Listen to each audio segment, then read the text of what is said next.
ফেনী সদর উপজেলা কাজিরবাগ ইউনিয়নের কাজিরবাগ মডেল হিফজ মাদ্রাসা ভিত্তিপ্রস্তর স্থাপন ও দোয়া মাহফিল অনুষ্ঠিত হয়েছে।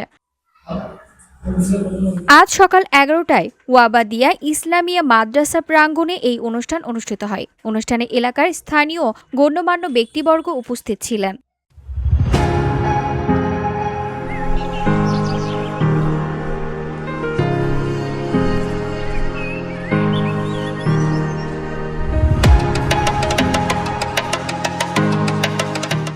অনুষ্ঠানে সার্বিক সহযোগিতায় ছিলেন বিশিষ্ট ব্যবসায়ী ও সমাজসেবক মোহাম্মদ শরীফ উদ্দিন ভূঁইয়া। অনুষ্ঠানে সভাপতিত্ব করেন বোরহান উল্লাহ মাস্টার। এছাড়া আরও উপস্থিত ছিলেন সাবেক মেম্বার নিজাম উদ্দিন সহ স্থানীয় নেতৃবৃন্দ।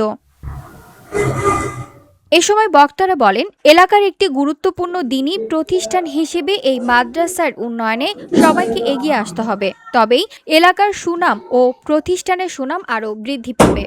মাদ্রাসাকে সুপ্রতিষ্ঠিত করার জন্য, অন্তপক্ষে দাখিল মাদ্রাসায় পরিণত করার জন্য, হেফজখানাকে পূর্ণাঙ্গ রূপে মাদ্রাসায় পরিণত করার জন্য আমরা সবাই আন্তরিকভাবে চেষ্টা করব বা করতেছি।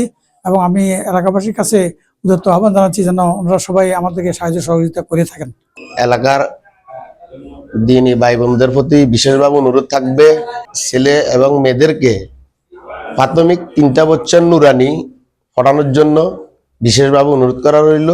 তা আমরা বাইরের কোনো প্রতিষ্ঠানে কোনো মাদ্রাসায় ছাত্রছাত্রী ভর্তি না করে আমাদের এলাকার প্রতিষ্ঠান যেভাবে গড়ে তোলা যায়, এলাকার সুনাম রক্ষার্থে সবাই এলাকার প্রতি, এই এলাকার মাদ্রাসার প্রতি সুদৃষ্টি আকর্ষণ করছি। দোয়া পরিচালনা করেন মাদ্রাসার প্রধান Hafez Nizamul Karim Patwari. VOD Bangla news desk.